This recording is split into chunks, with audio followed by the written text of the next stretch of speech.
3 weeks before Cape Verde walked into the biggest match in its history, the man standing between Lionel Messi and a nation-sized dream did not have a club, did not have a contract, and did not even have the certainty of a next paycheck. Think about that.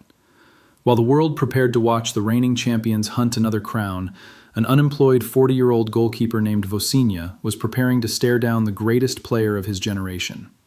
That is not just unusual.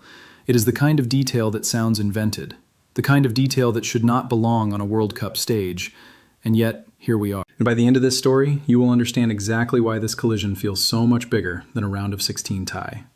Because this is not only Messi against Cape Verde. It is certainty against belief. It is fame against anonymity. It is football royalty against a tiny island nation of barely 560,000 people that was never supposed to get this far, never supposed to survive this group, never supposed to matter. So subscribe if you love the stories hidden beneath the scoreboard, because what happens next reveals how the World Cup still makes room for miracles, and how miracles always arrive wearing ordinary faces. Because the central contradiction at the heart of this game is almost absurd.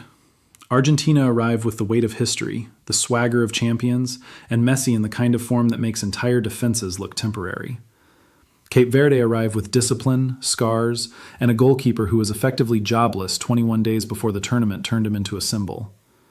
One side carries expectations so heavy it can crush generations.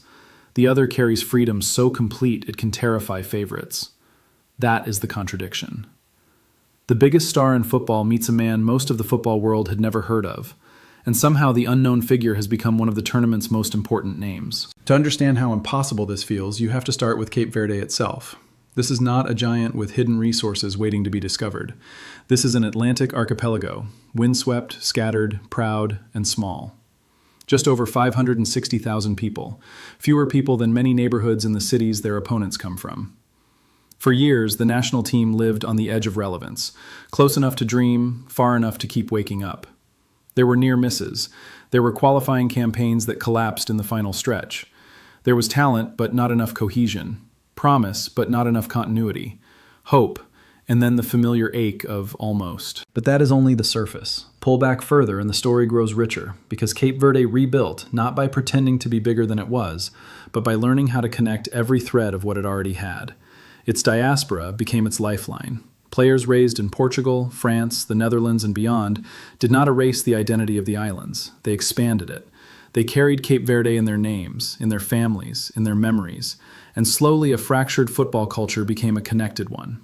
Camps felt sharper. Recruitment felt smarter. The pool deepened. The belief changed. Cape Verde stopped asking whether it belonged and started behaving like a team that intended to prove it. Qualification did not arrive with fanfare. It arrived through resilience. Through ugly stretches, disciplined performances, and the refusal to fold when stronger names expected them to disappear. That mattered, because underdogs do not usually rise in one clean cinematic burst. They rise by surviving. They rise by absorbing pressure. They rise by enduring the nights when nobody is watching and everything can still fall apart. Cape Verde finally crossed the line and reached its first World Cup, and even then the reaction from much of the football world was polite disbelief. Nice story. Lovely moment. Enjoy the occasion. In other words, thank you for coming. Now make way for the real powers. Then the tournament began, and the script everyone expected started breaking in plain sight. Spain could not break them. Uruguay could not break them. Saudi Arabia could not break them. Stay with that for a moment. 3 matches, 3 different pressures, 3 different styles, and Cape Verde walked out of the group unbeaten. Not by accident, not by chaos, by structure, by compact lines, by measured aggression, by defenders throwing themselves into passing lanes and midfielders treating every loose ball like a final warning. This was not romance floating on luck. This was labor turned into resistance, resistance turned into identity, identity turned into points, and points turned into the most unbelievable passport stamp in the tournament. And at the center of it all stood Vosinha. 40 years old, no club, no contract, no safety net. A goalkeeper who should have been drifting quietly toward the end of his career suddenly became the pulse of a nation on the sport's largest stage. Save after save, claim after claim, reaction after reaction, he kept dragging Cape Verde through moments that should have swallowed them whole. There is something almost defiant about an older goalkeeper performing like this at a World Cup. He does not fit the polished modern image. He does not fit the commercial mythology. He looks like the kind of football story that usually gets lost. Instead, he has become impossible to ignore. Before we go deeper, if this is the kind of coverage you have been looking for, subscribe and turn on notifications, because what comes next is where this story stops being inspiring and starts becoming dangerous. Because now, the reward for all of Cape Verde's courage is Argentina. Now the opponent is not merely famous, it is the reigning world champion. It is the machine that punishes one lapse, one loose touch, one blink. And above that machine hovers Messi, still bending matches to his will, still spotting spaces before other players know they exist, still carrying that eerie calm that makes panic spread through entire back lines. The fairy tale is real, so is the threat. This is where the story sharpens into something unforgettable. Messi represents almost everything football teaches us to revere: genius, longevity, control, inevitability. Vosinha represents everything the sport occasionally remembers at the perfect moment: grit, endurance, humility, refusal. One man is known in every stadium on earth. The other was known intimately only by the people who believed before the cameras arrived. One has already conquered the summit. The other is trying to keep his country's dream alive with gloved hands and aching legs. Sit with that. Sit with that, because the beauty of this match is not simply that the odds are uneven. It is that both men carry a different truth about greatness. And yet, if you think Cape Verde are walking into this round simply hoping to lose honorably, you have not been paying attention. Underdog teams usually tense up when they get too close to history. Cape Verde seem to breathe easier. The pressure belongs to someone else. The headlines belong to someone else. The expectation belongs to someone else. That has become their weapon. They do not play like tourists. They play like men who have already survived the harder battle. The battle of being dismissed before the match even starts. Once a team learns to live without permission, it becomes unsettling.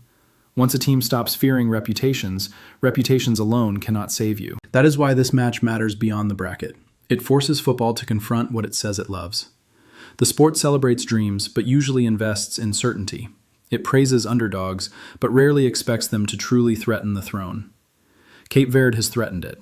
Cape Verde has already broken the script, and if they push Argentina to the edge, if Vosinha turns another barrage into another wall of hands and courage, then the tournament will be forced to ask an uncomfortable question. How many extraordinary stories are ignored until they become impossible to contain? That is the larger meaning here.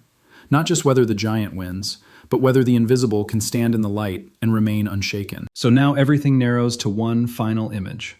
Messi circling the box, Cape Verde collapsing around him, and Vosinha waiting on his line with the whole improbable weight of the islands on his shoulders.